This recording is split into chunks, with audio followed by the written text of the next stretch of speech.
आज कारगिल विजय दिवस है। 21 साल पहले आज के ही दिन कारगिल के युद्ध में हमारी सेना ने भारत की जीत का झंडा फहराया था। साथियों, कारगिल का युद्ध जिन परिस्थितियों में हुआ था वो भारत कभी नहीं भूल सकता।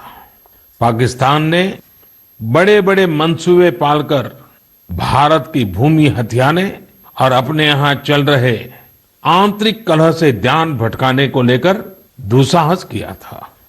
भारत तब पाकिस्तान से अच्छे संबंधों के लिए प्रयासरत था, लेकिन कहा जाता है ना, बैरू अकारन सब काहू सौ, जो कर हित अनहित ताहू सौ।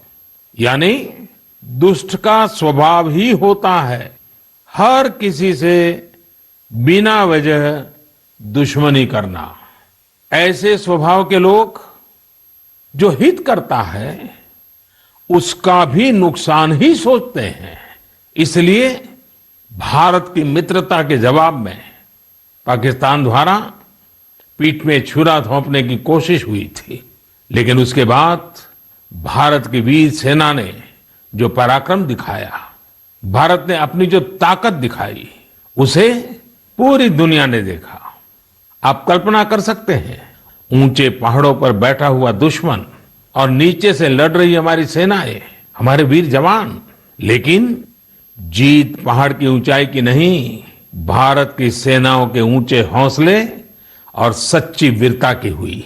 साथियों, उस समय मुझे भी करगिल जाने और हमारे जवानों की वीरता के दर्शन का सौभाग्य मिला। वो दिन मेरे जीवन के सबसे अनमोल क्षणों में से एक है। मैं देख रहा हूं कि आज देश भर में लोग कारगिल विजय को याद कर रहे हैं। सोशल मीडिया पर एक हैशटैग करेज इन करगिल के साथ लोग अपने वीरों को नमन कर रहे हैं। जो शहीद हुए हैं उन्हें श्रद्धांजलि दे रहे हैं। मैं आज सभी देशवासियों की तरफ से हमारे इन वीर जवानों के साथ साथ उन वीर माताओं को भी नमन करता हूं जिन्होंने मां भारती के सच्चे सपूतों को जन्म दिया। मेरा देश के नौजवानों से आग्रह है कि आज दिन भर कारगिल विजय से जुड़े हमारे जाबाजों की कहानियां, वीर माताओं के त्याग के बारे में एक दूसरे को बताएं, शेयर करें। मैं साथियों आपसे एक आग्रह करता हूं। आज एक वेबसाइट है www.gallantryawards.gov.in। आप उसको जरूर विजिट करें। वहां आपको हमारे वीर पराक्रमी योद्धाओं के बारे में, उनके पराक्रम के बारे में बहुत सारी जानकारियां प्राप्त होगी। और वो जानकारियां जब आप अपने साथियों के साथ चर्चा करेंगे, उनके लिए भी प्रेरणा का कारण बनेगी। आप जरूर इस वेबसाइट को विजिट कीजिए, और मैं तो कहूंगा बार बार कीजिए। साथियों, कारगिल युद्ध के समय अटल जी ने लाल किले से जो कहा था वो आज भी हम सभी के लिए बहुत प्रासंगिक है। अटल जी ने तब देश को गांधी जी के एक मंत्र की याद दिलाई थी। महात्मा गांधी का मंत्र था कि यदि किसी को कभी कोई दुविधा हो कि उसे क्या करना क्या न करना, तो उसे भारत के सबसे गरीब और असहाय व्यक्ति के बारे में सोचना चाहिए। उसे ये सोचना चाहिए कि जो वो करने जा रहा है उससे उस व्यक्ति की भलाई होगी या नहीं होगी। गांधी जी के इस विचार से आगे बढ़कर अटल जी ने कहा था कि करगिल युद्ध ने हमें एक दूसरा मंत्र दिया है। ये मंत्र था, कोई महत्वपूर्ण निर्णय लेने से पहले हम ये सोचें कि क्या हमारा ये कदम उस सैनिक के सम्मान के अनुरूप है जिसने उन दुर्गम पहाड़ियों में अपने प्राणों की आहुति दी थी। आइए अटल जी की आवाज में ही उनकी इस भावना को हम सुने, समझे, और समय की मांग है कि उसे स्वीकार करें। हम सभी को याद है कि गांधी जी ने हमें एक मंत्र दिया था। उन्होंने कहा था कि यदि कोई दुविधा हो कि तुम्हें क्या करना है, तो तुम भारत के उस सबसे असहाय व्यक्ति के बारे में सोचो और स्वयं से पूछो कि क्या तुम जो करने जा रहे हो उससे उस व्यक्ति की भलाई होगी।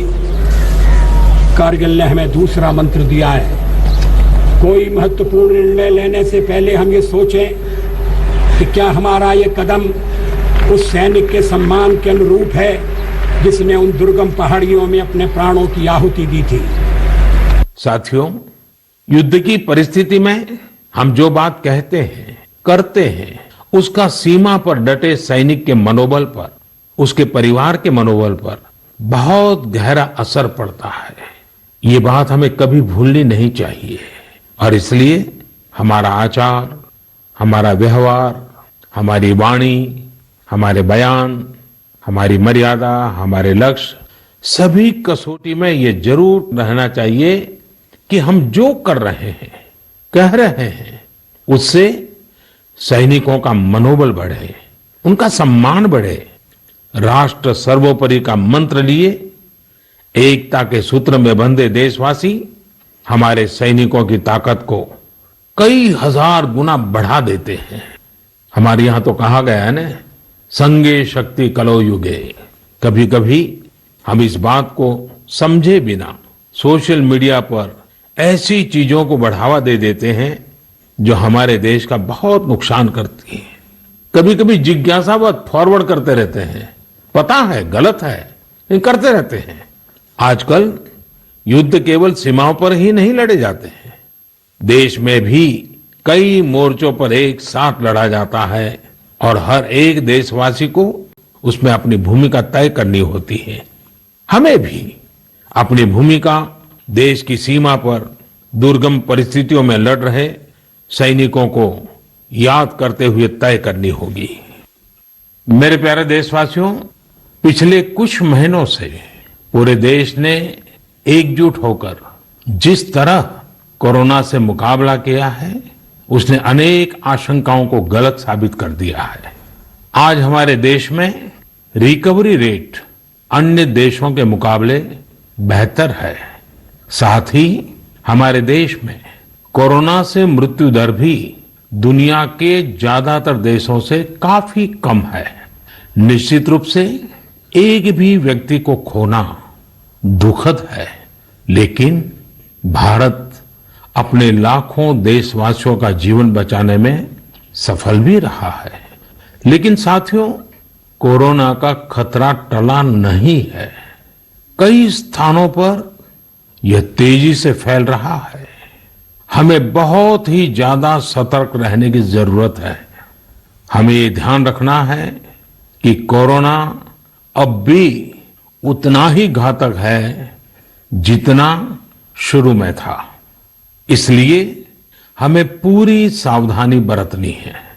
चेहरे पर मास्क लगाना या गमछे का उपयोग करना, 2 गज की दूरी, लगातार हाथ धोना, कहीं पर भी थूकना नहीं, साफ सफाई का पूरा ध्यान रखना, यही हमारे हथियार हैं जो हमें कोरोना से बचा सकते हैं।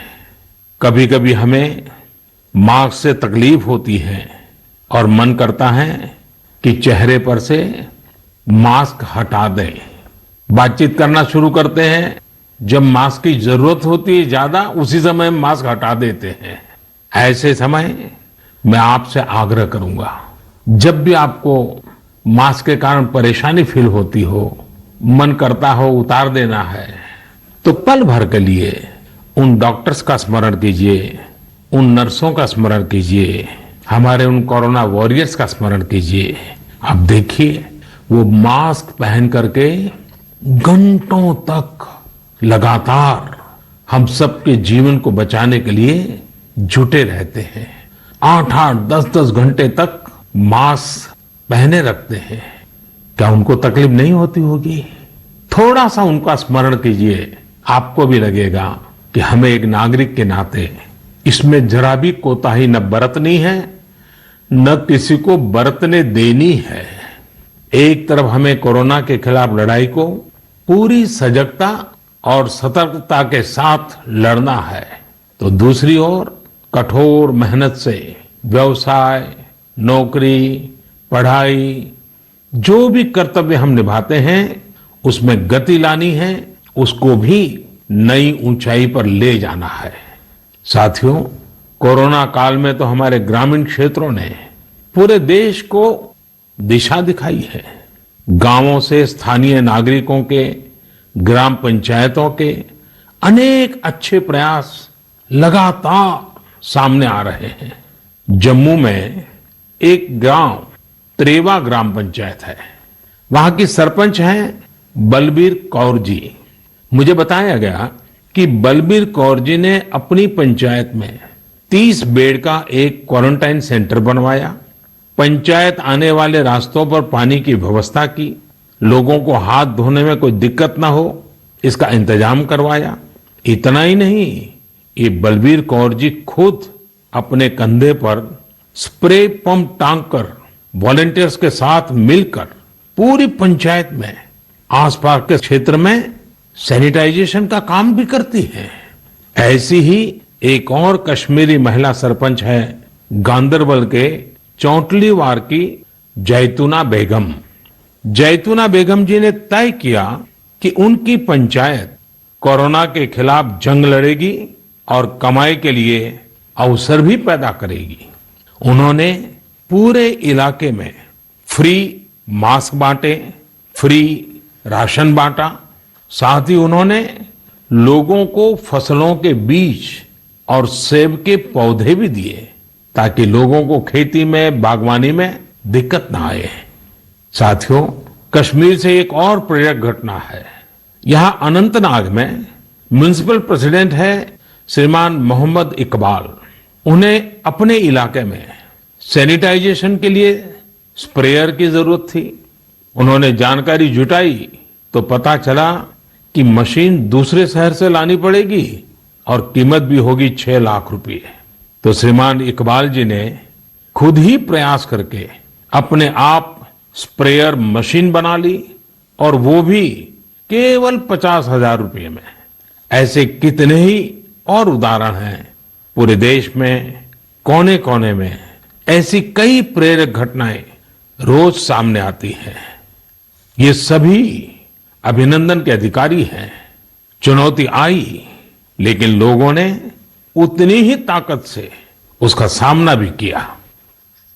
मेरे प्यारे देशवासियों, सही अप्रोच से, सकारात्मक अप्रोच से हमेशा आपदा को अवसर में, विपत्ति को विकास में बदलने में बहुत मदद मिलती है।